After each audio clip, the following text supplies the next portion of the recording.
My name is Dr. Ramsey from Oxford, Ambassador for Universal Peace Federation, and one of the members of the Muslim Council of Britain. I would like to say you are doing an excellent job. God bless you.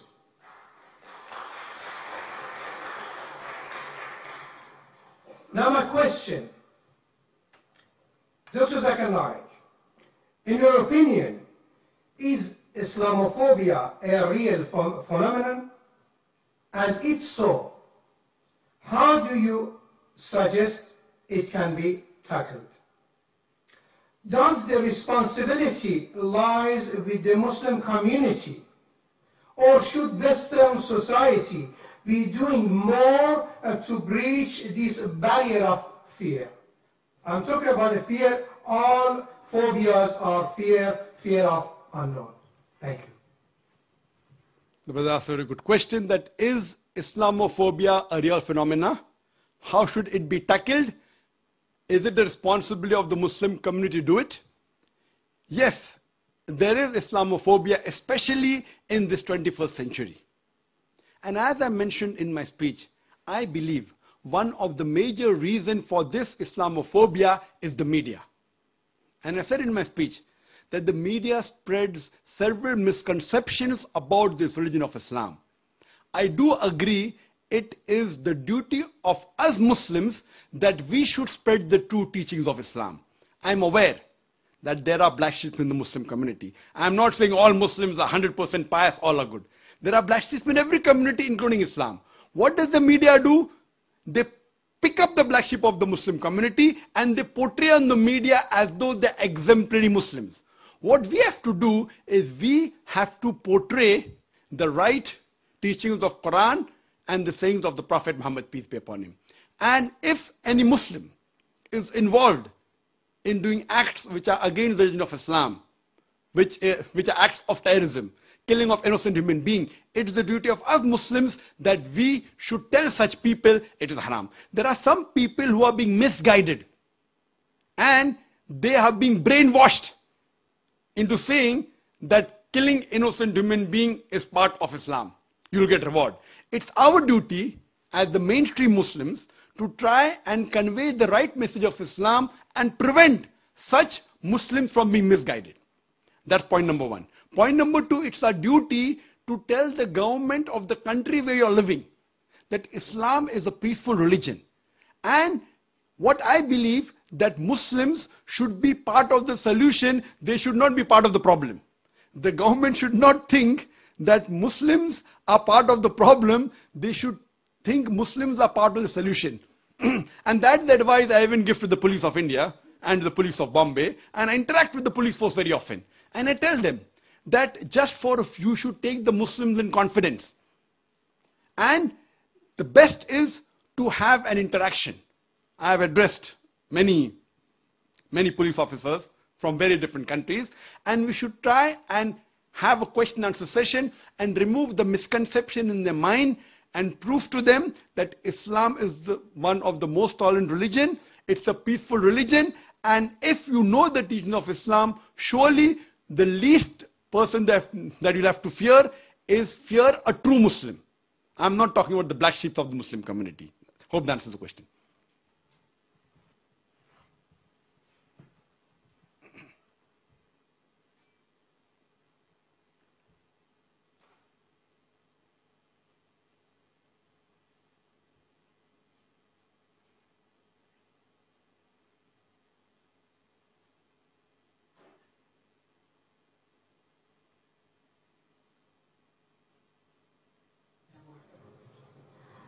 Dr. Naik, I'm Yasmin, I'm a student at the university, and my question is sort of related to the last question. You talked about you wanted to come to the UK because you wanted to reach out to Muslims who you felt that the government were not able to reach out to. And I wondered why, in your opinion, you felt that the government were failing in this way to reach out to Muslims in Britain. Thank you. Sister asked the question that I wanted to come to UK to reach out to those Muslims who the government could not reach out. Sister, there's a slight confusion.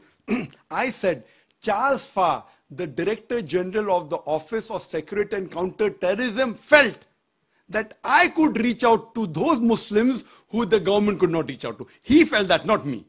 And I think, again, because of the information which the Home Department has, that Peace TV is the most popular Islamic satellite channel in UK, watched by the Muslims as well as the non-Muslim, and the most popular speaker, according to the Home Department, not according to me, according to the Home Department, is Dr. Zakir Naik. So I repeated what he thought.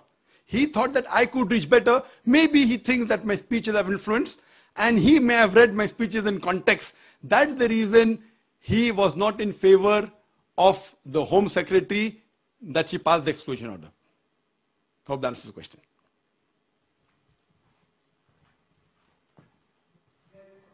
Do you think that he has a point? Do you think that, in some sense, the government are failing to reach out to Muslims? Yes. If you ask my opinion, that do I agree with the thoughts of Charles Farr that the government is failing out? Yes, I do agree with him. I do agree because, as I said in my earlier answer, that the government should not think that Muslims are part of the problem. The government should think that Muslims are part of the solution. Because a Muslim, there are many Muslims who are British citizens, and it's the duty of every Muslim to follow all the laws of the country staying in, as long as the law does not force him to do something which is prohibited in the religion or prevents him from doing something which is compulsory in religion. As far as India is concerned, I do not know of any rule or any law in the constitution which forces a Muslim in India to do something which is prohibited. Neither does it prevent me from doing something which is compulsory. So I am a practicing Muslim and I'm proud to be an Indian. So I'm proud to be an Indian Muslim. Similarly, there are many Britishers who I feel may be feeling the same. They may be Muslims and they may be following the laws of the country, so they're British Muslims. So I feel that the government should take in confidence, and what they should do, that they should see to it that this maligning by the media should stop. And the best example is myself. I mean, there are 100 million viewers of Peace TV. And there are millions of people who tell that I am the ambassador for peace. They say I'm a peaceful person. There are many heads of states of several foreign countries, many. They have called me as the state guest. So do you mean to say all these state guests of several countries, the president, the prime minister, the king, the sheikh, they meet me, they have dinner. Do you mean to say they're meeting a person who is promoting terrorism? A person who spreads hate? So what I'm saying, that this is all again manipulated by the media. So the government should not fall prey to the media and take any decision hastily. What they should do, they should give a chance for the person to clarify. And then I'm sure that most of the misconception will be removed, and I'm sure that UK would be a more peaceful country to live in. Hope that answers the question.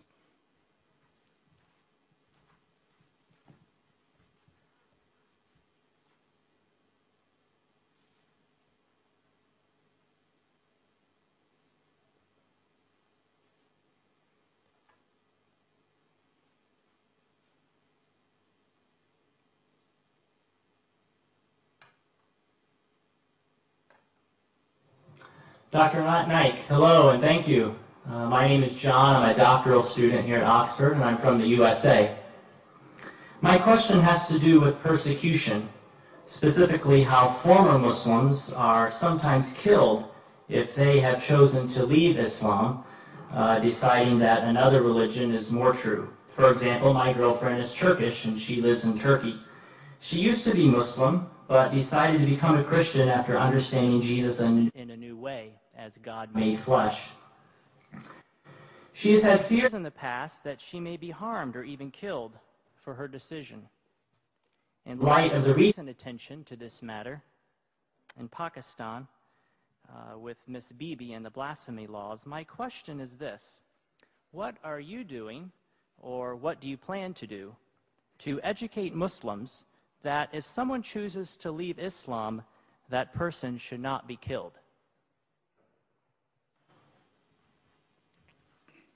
Well, that's a very important question. And he said that what if a person who's practicing Islamic faith changes to any other faith? Is it required that he should be killed? And all these articles that came about me, a preacher of hate, one of the point was that Dr. Zakir prescribes death penalty for those Muslims who leave their faith and they profess any other faith. Again, these reports were out of context.